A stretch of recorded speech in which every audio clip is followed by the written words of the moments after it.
Saudaraku yang kekasih, aku berdoa semoga engkau baik-baik dan sehat-sehat saja dalam segala sesuatu, sama seperti jiwamu baik-baik saja. Judul Anak Domba. Ayat renungan Ibrani 10 ayat 10. Dan karena kehendaknya, inilah kita telah dikuduskan satu kali untuk selama-lamanya oleh persembahan tubuh Yesus Kristus. Saudaraku, Tuhan kita telah mengatakan, jikalau kamu tidak makan daging anak manusia dan minum darahnya, kamu tidak mempunyai hidup di dalam dirimu. Karena dagingku adalah benar-benar makanan dan darahku adalah benar-benar minuman. Yohanes 6 ayat 53 sampai 55. Hal ini berlaku juga pada keadaan jasmani kita.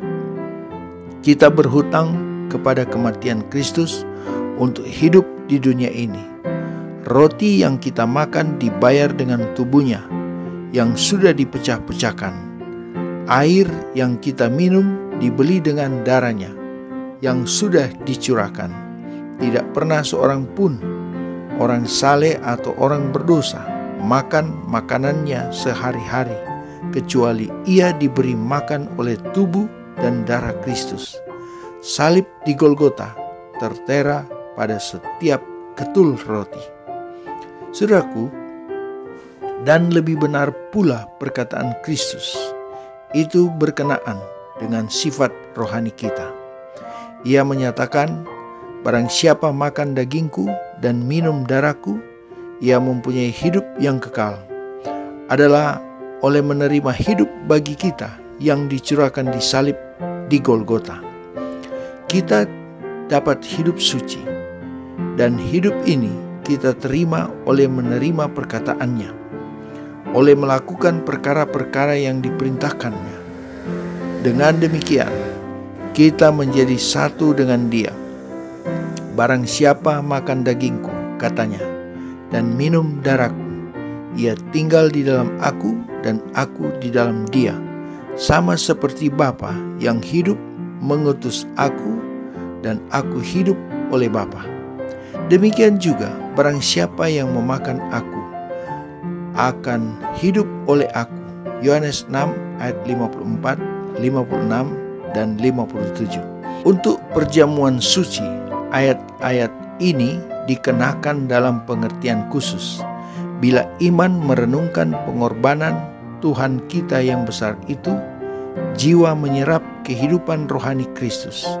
Jiwa itu akan menerima kekuatan rohani dari setiap perjamuan suci. Upacara itu membentuk suatu hubungan hidup yang olehnya orang percaya disatukan dengan Kristus dan dengan demikian disatukan dengan Bapa. Bila kita menerima roti dan anggur yang melambangkan tubuh Kristus yang sudah dipecah-pecahkan dan darah yang sudah dicurahkan, maka dalam angan-angan kita menggabungkan diri dalam peristiwa perjamuan kudus di ruangan atas. Kita menyaksikan pergumulan yang olehnya perdamaian kita dengan Allah diperoleh. Kristus dinyatakan tersalib di antara kita. Saudaraku, sambil memandang kepada penebus yang sudah disalibkan, kita lebih mengerti besarnya dan maknanya pengorbanan yang diadakan oleh Yang Maha Mulia di surga. Rencana keselamatan dimuliakan di hadapan kita, dan pikiran tentang Golgota menggugah hidup dan emosi yang suci dalam hati kita. Puji-pujian kepada Allah dan Anak Domba akan ada dalam hati kita dan pada bibir kita, karena kesombongan dan pemujaan diri sendiri tidak dapat tumbuh subur dalam jiwa yang senantiasa mengenangkan peristiwa di Golgota. Alfa dan Omega jilid 6 halaman 301, 302 dan 303. Saudaraku, renungkan lebih dalam. Saya berutang setiap berkat duniawi kepada pengorbanan Yesus Kristus untuk saya. Berkat apakah yang telah Dia kirimkan kepada saya minggu ini? Amin.